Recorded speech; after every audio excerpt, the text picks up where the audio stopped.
தேனி மாவட்டம் ஆண்டிப்பட்டி அருகே 17 வயது சிறுமியை திருமணம் செய்து கொள்வதாக ஆசை வார்த்தை கூறி கர்ப்பமாக்கிய ஊர் நாட்டாமையின் மகன் மீது நடவடிக்கை எடுக்க கோரி பாதிக்கப்பட்ட பெண் மற்றும் அவரது தாயார் ஆட்சியர் அலுவலக வளாகத்தில் தர்ணா போராட்டத்தில் ஈடுபட்டனர். நாட்டாண்மை ராமகிருஷ்ணனின் மகன் சிவபாரதி என்பவன் பாதிக்கப்பட்ட சிறுமியை காதலிப்பதாக ஆசை வார்த்தை கூறி கர்ப்பமாக்கிவிட்டு பின்னர் திருமணம் செய்ய மறுத்துள்ளான். இது குறித்து சிறுமியின் பெற்றோர் ஆண்டிப்பட்டி காவல் நிலையத்தில் புகார் அளித்தும் நடவடிக்கை எடுக்காமல் அலைக்கழித்ததாக கூறப்படுகிறது.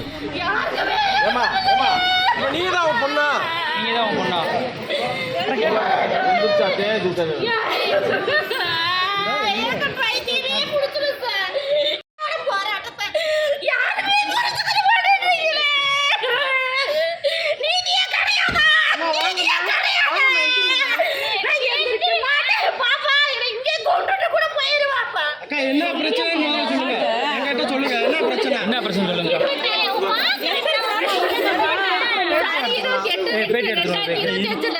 என்னோட பொண்ணுக்கு போக்சோ வழக்கு பதிவு செய்யப்பட்டுள்ளது. இதுவரைக்கும் எந்த ஒரு ஆக்ஷனுமே எடுக்கல. நானும் ஒரு 18 இடத்துல கொடுத்துருக்கேன்.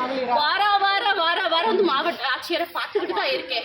போங்கப்பா, இன்னைக்கு அரெஸ்ட் பண்ணிடுறேன், நாளைக்கு அரெஸ்ட் பண்ணிடுறேன், இப்படியே தான் சார் பதில் சொல்றாங்க. ஒரு நடவடிக்கை இது வரைக்கும் அவங்க எடுத்ததே இல்லைங்க. யார் உங்க பொண்ணை ஏமாத்துனது? ராமகிருஷ்ண மாயர் சிவபாரதிங்க சார். இதுவரைக்கும் அக்யூஸ்ட் அரெஸ்ட் பண்ணவும்ல, அவங்க வீட்டாரை கூப்பிட்டு விசாரணை பண்ணவும்ல. எங்களுமே சேஷனுக்கு போனா உங்களுக்கு தெரியும், நீங்க சொன்னாதான் கண்டுபிடிக்க முடியும், நாங்க வெத்தலையில மை போட்டா சொல்ல முடியும் அப்படின்னு போலீஸ்காரங்க. பொண்ணு வந்து கல்யாணம் பண்றேன்னு ஏமாத்துறாங்க. என் பொண்ணை நல்ல காலேஜ் படிக்க வச்சிருந்தேன் சார்.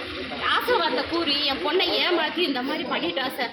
இப்ப அவங்க வீட்டாலே ஒழிச்சு வச்சுக்கிட்டு இந்த பொண்ணுக்கு இந்த குழந்தைக்கு நாங்க பொறுப்பு இல்லை அப்படின்னு சொல்லிட்டு எங்களை ரொம்ப இழிவா பேசி கொலை மிரட்டல் கூட விடுறாங்க சார்.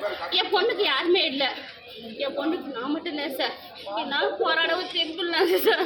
ரெண்டாவது குழந்தை உங்களுக்கு? ஃபர்ஸ்ட் குழந்தை சார். அது என்னோட பேத்தி, இன்னொரு பொண்ணோட பேத்தி சார்.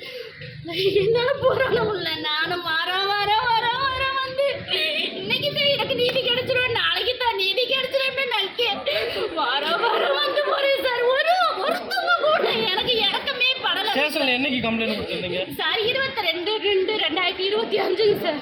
2வது மாசம் கொடுத்த கம்ப்ளைண்ட் சார். என்ன சொல்றாங்க போன ஸ்டேஷன் சார்? போனா ஒரு வாரத்தை கண்டுபிடிச்சிடுறேம்மா, 4 நாள்ல கண்டுபிடிச்சிடுறேம்மா, இல்ல நான் வெத்தலையில மை போட்டாங்க கண்டுபிடிச்சு சொல்ல முடியும் கேக்குறாங்க சார். ஏழையா பிறந்தது குத்தம்தாங்க சார். யார் அந்த மாதிரி சொல்றாங்க? போலீஸ் ஸ்டேஷன்ல சொல்றாங்க. போலீஸ் ஸ்டேஷன்ல சார் நான் டிஎஸ்பி சார பார்க்க போனப்ப அப்படிதான் சார் சொன்னாங்க.